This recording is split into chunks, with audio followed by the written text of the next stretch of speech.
No vídeo de hoje eu vou indicar 5 livros para quem quer pensar sobre a vida.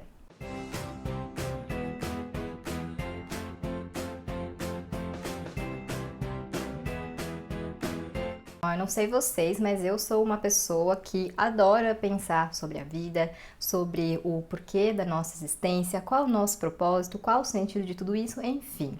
E eu gosto também, obviamente, de ver isso nos livros, procuro livros assim, adoro quando um livro me traz essas reflexões, me traz até novas perspectivas. E ultimamente eu andei lendo alguns livros, nessa pegada, e aí pensei então em fazer esse vídeo para compartilhar algumas dicas com vocês. Então, antes de eu apresentar os 5 livrinhos que eu escolhi, falar um pouquinho sobre eles, vou pedir para você se inscrever aqui no canal, caso não seja inscrito, curtir, compartilhar esse vídeo, e também vou deixar o meu obrigada aos membros do Clube na Manita. O link do projeto está sempre aqui na caixinha de descrição para quem quiser saber mais, saber como funciona, o que é exatamente, quais são os benefícios, enfim, e se alguém tiver alguma dúvida pode me perguntar também. Então vamos lá, escolhi, como eu falei, 5 livrinhos que me fizeram muito pensar sobre a vida e que eu acredito que vão fazer o mesmo com vocês. E eu gostei da minha lista, assim, modéstia à parte, porque apesar de todos terem essa proposta, de fazer a gente refletir sobre a vida e etc, cada um meio que tem um estilo, assim, tem um diferencial, sabe? Então ficou uma lista bem eclética, apesar de partir dessa mesma premissa. Então eu vou começar aqui por O Ceifador, do Neal Shusterman, que é o primeiro livro, dessa série, é O Ceifador, depois é A Nuvem e o último é O Timbre. Eu ainda não li os outros dois, só li o primeiro, mas eu gostei muito desse livro. É uma distopia, na verdade é uma distopia-utopia, porque aqui a gente conhece uma sociedade em que a morte é simplesmente um controle populacional, Não existem mais doenças, guerras, fome, enfim, e as pessoas só morrem realmente porque alguém precisa morrer, para caber todo mundo no espaço, Então tem pessoas que têm séculos de idade, E aí esse cenário, distópico / utópico, porque em tese tudo é maravilhoso, porque as pessoas não temem mais coisas que a gente teme hoje, como a violência, que pode acabar causando morte e outras coisas, doenças, guerras, enfim. Então parece tudo muito maravilhoso assim à primeira vista, mas é óbvio que não é, porque esses problemas acabaram, mas tem outros problemas causados pela humanidade, pela sociedade, que continuam rolando, como corrupção, ambição, enfim. Então é uma trama bem interessante, porque traz meio que esses dois lados aí dessa sociedade, que é tão distópica quanto utópica. E por que esse livro faz a gente pensar sobre a vida? Na verdade, ele faz a gente pensar sobre o quanto a morte dá um significado para a vida, Isso é óbvio, a gente sempre fala sobre isso, mas aqui, assim, nesse contexto, eu acho que fica muito evidente, porque é isso, as pessoas continuam morrendo, mas como só os ceifadores podem escolher quem morre, se você sofre um acidente, por exemplo, e morre, você é revivido. Então as coisas não têm exatamente consequência, sabe? A morte continua existindo, mas de um jeito muito diferente do que a gente conhece hoje, Porque a gente sabe que se pular do prédio e vai cair, talvez morra, enfim. Então, nessa sociedade não existe isso. E eu acho que essa falta de consequências acaba fazendo a gente pensar justamente na forma como a gente encara a nossa mortalidade aqui na realidade, como esses personagens encaram a mortalidade deles e também a vida deles, Porque tudo acaba perdendo um pouco do significado. Então foi uma leitura, assim, que eu gostei muito, porque ela é muito frenética, Ela tem essa coisa da distopia muito forte, é uma distopia, tem essas reflexões, traz algumas questões sociais também, de uma forma que eu achei bem interessante e é muito intrigante. Eu ainda não li os outros dois, porque não deu, Como a gente sabe, muitas leituras para fazer e tal, mas eu quero muito, e dizem que o segundo é absurdo e o terceiro mais absurdo ainda, então eu tô super curiosa, só que realmente ainda não consegui ler. Mas fica aí a minha dica, O Ceifador, do Neal Shusterman, porque é isso, eu acho que é um livro que faz a gente pensar muito nessa questão do quanto o fato da gente morrer, da gente saber que a gente vai morrer, dá significado não só à vida, mas tudo que a gente faz, nesse tempo que a gente tem. Então é isso, leiam O Ceifador. O segundo livro que eu escolhi foi justamente o livro que deu realmente a ideia para esse vídeo, que é Os Dois Morrem no Final, do Adam Silveira. O lançamento da Intrínseca, é um livro que já foi publicado há alguns anos lá fora, mas que tá chegando agora pela Intrínseca. E, se não me engano, o lançamento é dia 5 de outubro, alguma coisa assim. Se estiver errado, eu vou colocar aqui na tela. Mas eu li esse fim de semana e eu gostei bastante dessa história. Como a gente já sabe, os dois morrem no final, Então a gente já começa o livro já sabendo desse spoiler, desse fim. Mas é claro que muita coisa acontece até a gente chega lá. O que acontece aqui é que o Mateu e o Rufus, que são dois adolescentes de 17 e 18 anos, eles recebem a temida ligação da Central da Morte, que diz que eles vão morrer nas próximas 24 horas, né? Essa Central da Morte foi uma coisa aí que eles criaram, né, na sociedade há alguns anos, então todo mundo que vai morrer nas próximas 24 horas recebe essa ligação. E aí começa essa jornada, né, de como eles vão aproveitar essas 24 horas restantes. Eles sabem que eles vão morrer nesse período, mas eles não sabem como e nem exatamente quando. Então tem esse mistério, apesar de a gente saber que os dois morrem no final, tem esse mistério. E aí os dois acabam sozinhos nesse dia final, né, que eles chamam, cada um pelos seus motivos, e acabam se encontrando no aplicativo que chama Último Amigo, que é justamente para você encontrar alguém para você passar o seu dia final, né? Então essa é a premissa de os dois morrem no final. E aí, nesse um dia que a gente vai acompanhando os dois, a gente acaba pensando também muito sobre essa questão, né, de como a gente aproveita o tempo que a gente tem. Como eu falei na resenha, né, que eu postei no fim de semana, esse negócio de os dois morrem no final é uma analogia à nossa vida, porque nós vivemos sabendo que todos morremos no final. Mas é claro que a gente não sabe quando, a gente não sabe como. Então a mensagem desse livro, né, é justamente essa de que o que vale não é exatamente o fim, e sim o que a gente faz até chegar lá, né? Tanto da nossa vida quanto do livro em si, porque a gente já sabe o que vai acontecer,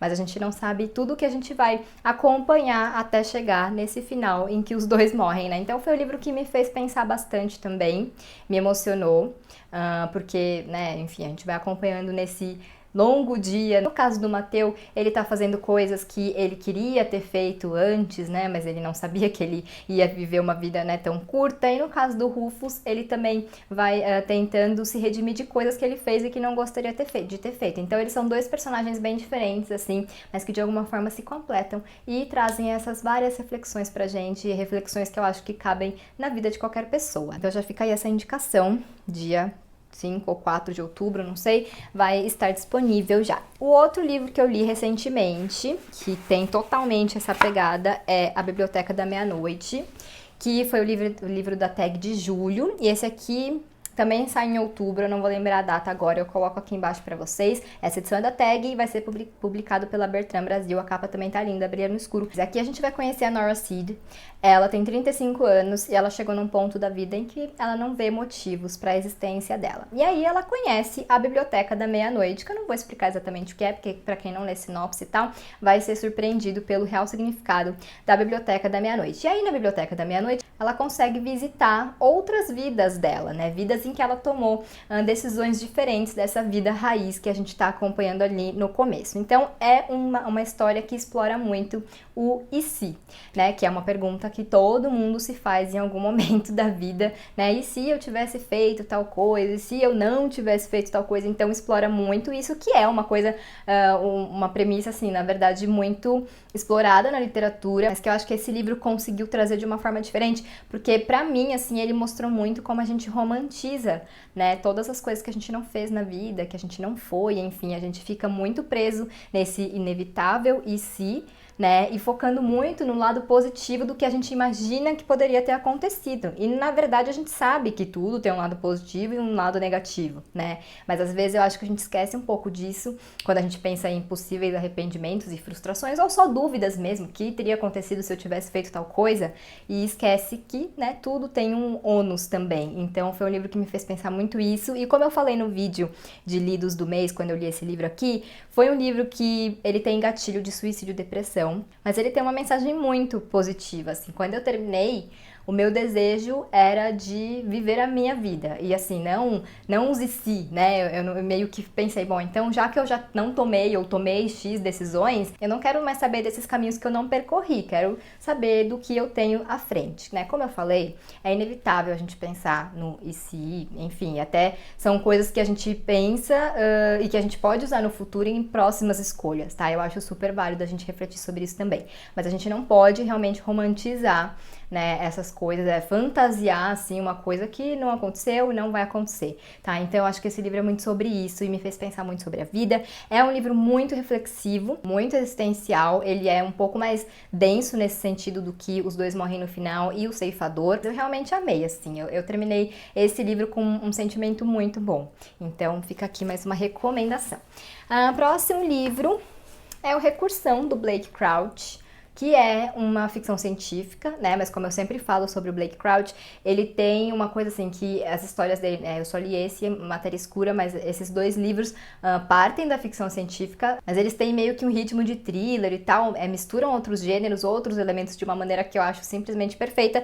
E em Recursão a gente tem uma história de amor muito poderosa que dá um significado totalmente diferente, mais profundo para essa história. E em Recursão, o Blake Crouch faz a gente pensar muito sobre lembranças. Eu sou uma pessoa muito saudosista e nostálgica, então eu tô sempre assim, às vezes alguma coisa nada a ver me faz lembrar de alguma coisa e eu fico pensando naquilo, tal. Então esse foi um livro que mexeu muito comigo por causa disso, porque eu acredito, né, que nós somos feitos das nossas lembranças, das nossas memórias, não só porque são coisas que constroem a nossa história, mas porque são coisas que vão nos moldando, né, e eu acho que Recursão explora justamente isso, porque aqui a gente tem a Helena, acho que é a Helena, se não me engano o nome dela, que ela ela inventou aí um negócio para curar vítimas de Alzheimer e essa invenção acaba meio que tomando proporções absurdas e criando a síndrome da falsa memória. Então, o que vai acontecendo, assim, explicando de maneira geral,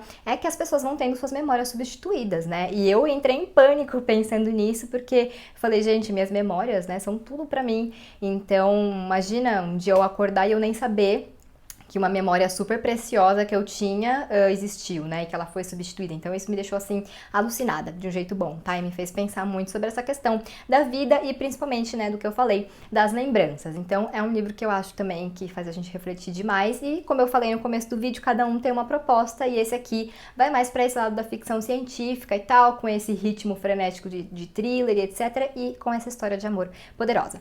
E o último livro, que não poderia faltar, porque eu acho que é um dos livros que mais me fizeram pensar nessa questão, assim, da vida e tal, é Os Imortalistas, da Chloe Benjamin. Esse livro aqui tem uma premissa que eu acho fantástica, né, é um dos meus livros favoritos da vida, que é a seguinte: 4 irmãos, quando são pequenos, assim, tipo adolescentes, crianças, vão numa vidente, né, que dizem que sabe o dia, né, a data certa, exata, que todo mundo vai morrer.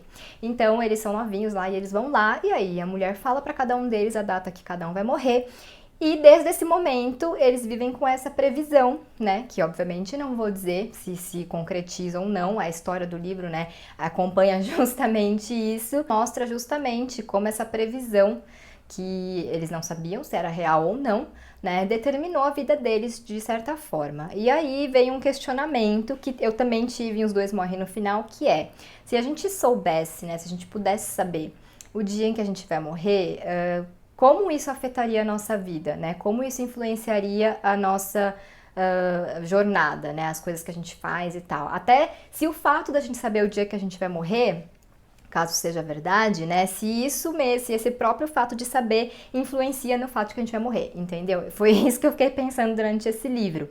E, enfim, é isso, né? Eu não posso falar muito, porque eu não posso dizer se essas previsões se concretizam ou não, e etc. Mas é um livro que me fez pensar muito sobre isso. E aqui a gente tem uma questão de dramas familiares, né? Então, no Ceifador, é o que eu falei, a gente tem a distopia. Os Dois Morrem no Final é um young adult que traz também alguns temas bem necessários, assim, que eu não vou falar para não dar nenhum spoiler, mas, né, é um young adult contemporâneo.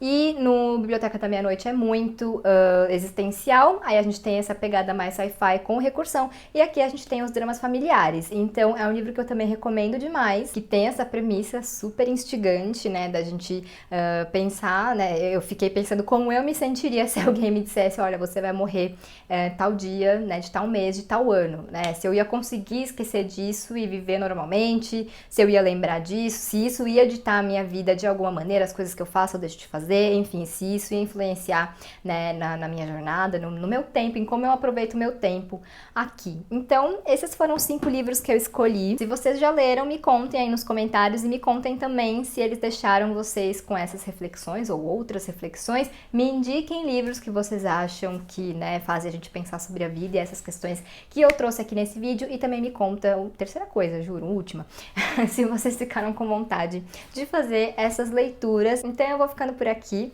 Se você não é inscrito no meu canal, se inscreve, por favor, curte, compartilha esse vídeo e a gente se vê em breve em um novo.